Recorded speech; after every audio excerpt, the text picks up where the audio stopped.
إن الحمد لله نحمده ونستعينه ونستغفره ونعوذ بالله من شرور أنفسنا وسيئات أعمالنا من يهده الله فلا مضل له ومن يضلل فلا هادي له أشهد أن لا إله إلا الله وحده لا شريك له وأشهد أن محمدا عبده ورسوله اللهم صل وسلم وبارك على نبينا محمد وعلى آله الطيبين الطاهرين وصحابته الغر الميامين والتابعين ومن تبعهم بإحسان إلى يوم الدين.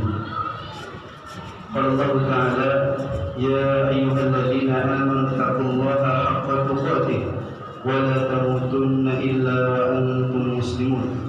وقال تعالى: يا أيها الناس اتقوا ربكم الذي خلقكم من نفس واحدة وخلق منها زوجها وبث منهما رجالا كثيرا ونساء واتقوا الله الذي تساءلون به والأرحام إن الله كان عليكم رقيبا.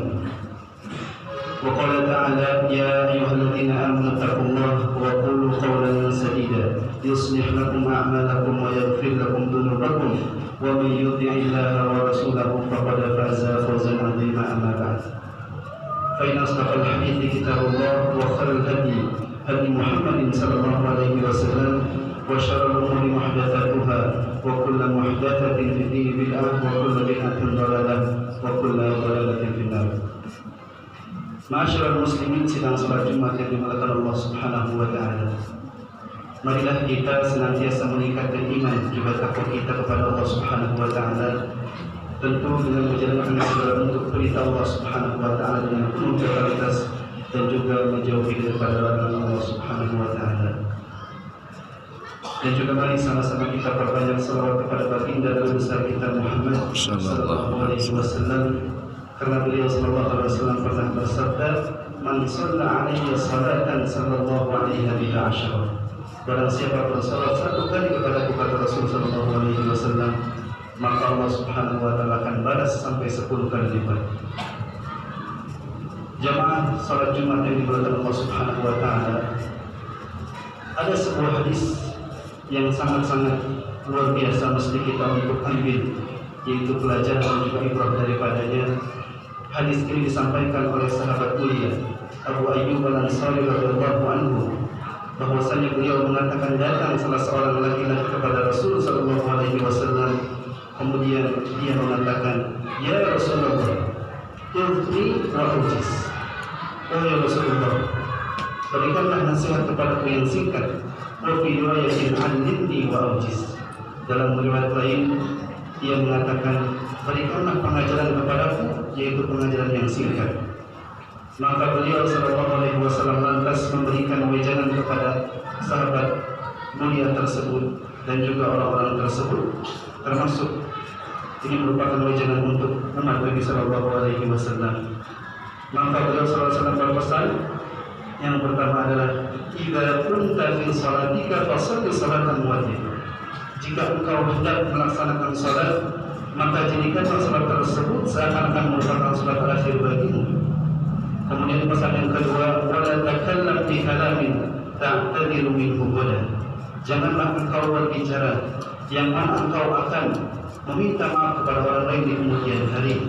Kemudian yang ketiga, beliau sallallahu alaihi wasallam menyampaikan, wa ajmil ya'sa mimma fi yadin nas. Kumpulkanlah keputusasaan dari apa yang dimiliki oleh orang lain. Ikhwati fiddin azanallahu wa iyyakum, tiga pesan ini merupakan pesan yang sangat agung dari Rasul sallallahu alaihi wasallam. Pesan yang pertama adalah, idza kunta fi salatika fashalli salatan wajibah. Jika engkau hendak melaksanakan salat, maka jadikan salat tersebut merupakan salat terakhir bagimu. Ketika kita hendak melaksanakan safar ataupun pergi, kalau kita yakin safar tersebut merupakan safar terakhir bagi kita, maka kita akan siapkan segala sesuatu dengan baik dan pasti yakin kita tidak akan pernah kembali kepadanya. Berbeda dengan safar yang kita melakukan perjalanan kepada suatu tempat, kemudian kita yakin kita akan kembali kepada tempat tersebut, maka hendaknya seorang muslim, seorang mukmin untuk menjadikan segala bentuk ibadahnya yaitu seakan-akan merupakan ibadah terakhir baginya, sehingga ketika ia akan melaksanakan salat, maka ia akan belajar yaitu tentang fikihnya, tentang rukun-rukun salat, kewajiban salat, dan juga hal-hal lainnya, bahkan termasuk pembatal-pembatal salat. Kemudian juga ketika seorang muslim, seorang mukmin yaitu yakin kepada Allah Subhanahu wa taala bahwasanya segala bentuk ibadah kita pada Allah Subhanahu wa taala semata tentu yaitu kekuatan yang diberikan Allah Subhanahu wa taala kepada kita untuk melaksanakan ketaatan kepada Allah Subhanahu wa taala.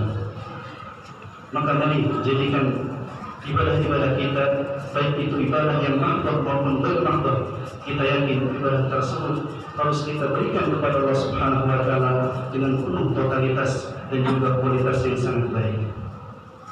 Kemudian pesan yang kedua ataupun wejangan nasihat dari Nabi sallallahu alaihi wasallam yang kedua adalah wala takallam bi kalamin ta'tadiru minhu ghada. Janganlah engkau berbicara yang mana engkau akan meminta maaf di kemudian harinya. Ini menandakan betapa pentingnya seorang muslim, seorang mukmin untuk menjaga lisannya. Bahkan termasuk indikator keimanan seseorang, yaitu ketika Nabi sallallahu alaihi wasallam pernah bersabda, "Man kana yu'minu billahi wal yawmil akhir falyaqul khairan aw liyasmut." Barang siapa beriman kepada Allah Subhanahu wa taala dan juga hari akhir, hendaknya ia berkata baik ataupun ia diam. Tidak semua apa yang kita sampaikan tidak semua apa yang kita lihat harus kita sampaikan kembali kepada orang lain. Tidak semua apa yang kita dengar harus kita sampaikan kembali kepada orang lain. Tidak semua apa yang kita rasakan harus kita ungkapkan, kita sampaikan juga kepada orang lain.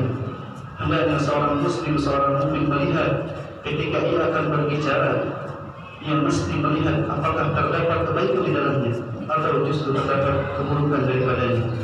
Ketika ia melihat bahwasanya perkataannya ataupun apa yang ingin dia katakan terdapat kebaikan, maka hendaknya ia ungkapkan.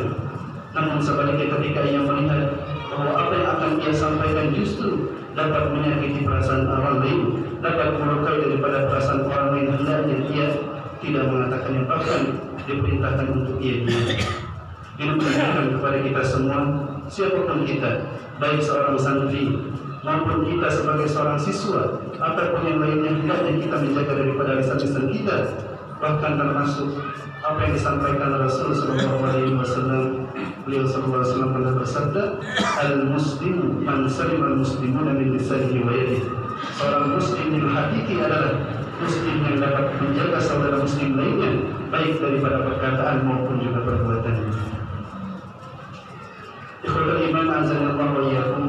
Kemudian pesan yang terakhir yang disampaikan oleh Rasul sallallahu alaihi wasallam adalah wa ajmil ya'sa mimma fi yadin nas. Kumpulkanlah keputusasaan dari apa yang dimiliki oleh orang lain. Maksudnya adalah kita sebagai hamba Allah Subhanahu wa taala hendaknya kita memiliki sifat daripada qanaah, yaitu senantiasa ridha apa yang diberikan Allah Subhanahu wa taala kepada kita, dan juga jangan pernah kita meminta kepada orang lain, baik itu jabatan, baik itu harta ataupun kedudukan dan sebagainya, karena hakikatnya itu semua adalah yaitu duniawi. Hendaknya kita minta kepada Allah Subhanahu wa taala. Ketika kita minta kepada Allah Subhanahu wa taala, maka Allah Subhanahu wa taala akan berikan yaitu daripada kebaikan-kebaikan. Amin amin ya rabbal alamin. Barakallahu li wa lakum fil Qur'anil azim wa nafa'ani wa iyyakum bima fihi minal ayati wa dzikril hakim wa taqabbal minni wa minkum tilawatahu innahu huwas samiul